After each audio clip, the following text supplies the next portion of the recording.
আসসালামু আলাইকুম ভিউয়ার্স। আজকের এই ভিডিওতে আমরা দেখব ল্যাপটপ বা পিসির স্টোরেজ ডিভাইসকে কিভাবে পার্টিশন করতে হয়।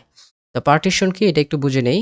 দ্য পিসি এটাতে আমি ডাবল ক্লিক করলে এরকম একটা পেজ আসবে যেখানে আমরা দেখতে পাচ্ছি যে আমার টোটাল স্টোরেজ ডিভাইস হচ্ছে 477 জিবি। তার মধ্যে 275 জিবি এটা আছে লোকাল ডিস্ক সি এর মধ্যে, এই ড্রাইভের মধ্যে, এবং 199 জিবি অর্থাৎ প্রায় 200 জিবি আছে লোকাল নিউ ভলিউম ডি এর মধ্যে, অর্থাৎ এটার মধ্যে আছে। এখন আমি চাচ্ছি এখানে 200 জিবি না রেখে এটাকে পার্টিশন করব, মানে ভাগ করব। এটার মধ্যে রাখবো 100 জিবি এবং আরও 100 জিবির নতুন একটা ড্রাইভ আমি এখানে তৈরি করব। তো এটা কিভাবে তৈরি করব সেটা আমরা আজকের এই ভিডিও থেকে দেখব।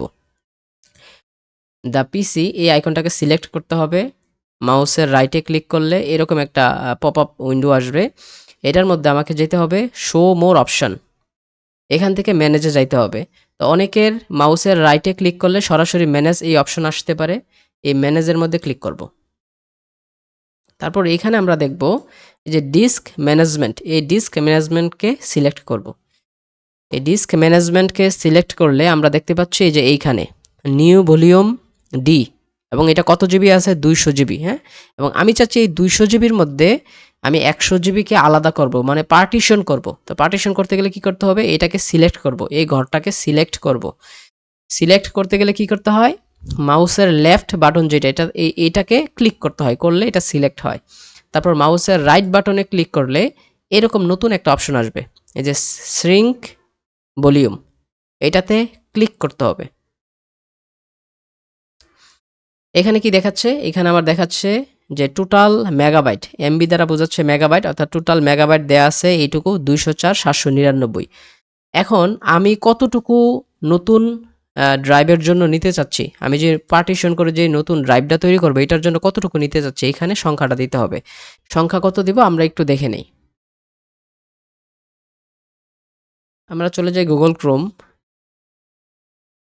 এখানে ক্যালকুলেটর ওপেন করি। আমরা চাচ্ছি 100 জিবি পার্টিশন করব, তাই না? এবং 1024 এমবি 1 জিবি হয়, তাহলে 1024 গুণ হবে। তার মানে আমি 100 জিবি করতে চাচ্ছি, 100 জিবিটাকে আমি মেগাবাইটে কনভার্ট করলাম 1024 দিয়ে গুণ করে, ইকুয়াল দিলে কত আসে 102,400। অর্থাৎ এই সংখ্যাটা এত মেগাবাইট দিয়ে আমি হচ্ছে পার্টিশন করব। ঠিক আছে, 102,400, এটা একটু মনে রাখি। আমরা আবার যাই দা পিসি, মাউসের রাইটে ক্লিক করলে শো মোর অপশন, তারপরে ম্যানেজ, এখান থেকে ডিস্ক ম্যানেজমেন্ট, এটাতে সিলেক্ট করে মাউসের রাইটে ক্লিক করলে শ্রিঙ্ক ভলিউম আসবে, এটাতে ক্লিক করতে হবে। এখন এখানে কত দিতে হবে, 100 জিবির জন্য 102,400। এখানে শ্রিঙ্কে ক্লিক করতে হবে, ক্লিক করলাম। হ্যাঁ, এই যে অলরেডি পাক্কা 100 জিবি কি হয়ে গেছে, নতুন একটা পার্টিশন হয়ে গেছে, কিন্তু এটা অলরেডি কি দেয়া আছে আনঅ্যালোকেটেড। তাহলে এটা এখনো কি আছে, আনঅ্যালোকেটেড অবস্থায় আছে। এখন এটাকে অ্যালোকেটেড অবস্থায় করতে হবে। কিভাবে করব, মাউসের রাইটে ক্লিক করলে এখানে নিউ সিম্পল ভলিউম, এটাতে ক্লিক করব।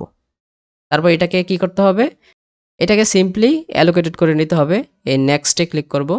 তারপর দেখাচ্ছে হ্যাঁ এতটুকু, অর্থাৎ 102,400 মেগাবাইট, এবং সম্পূর্ণটাই আমি করতে চাচ্ছি নেক্সট। এখন এই ড্রাইভের নাম কি দিব, এখানে A B C D X Y Z অনেক কিছু আছে, আমি এখানে দিলাম যে এক্স।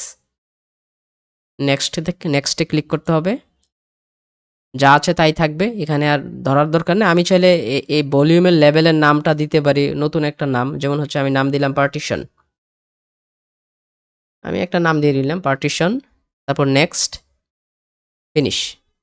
এবং অলরেডি এই যে পার্টিশন এক্স নামে 100 জিবি আলাদা একটা ড্রাইভ হয়ে গেছে। আমি যদি এখন দা পিসিতে যাই, এখানে দা পিসিতে ডাবল ক্লিক করি, আমি কি দেখতে পাচ্ছি যে এইখানে যে 199 জিবি ছিল তার মধ্যে 100 জিবির নতুন একটা পার্টিশন আলাদা হয়ে গেছে, এবং এটার নাম নতুন করে নাম আমি কি দিছি, পার্টিশন এক্স।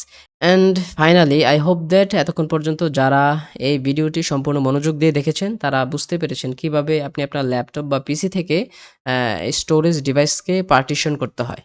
ধন্যবাদ সবাই।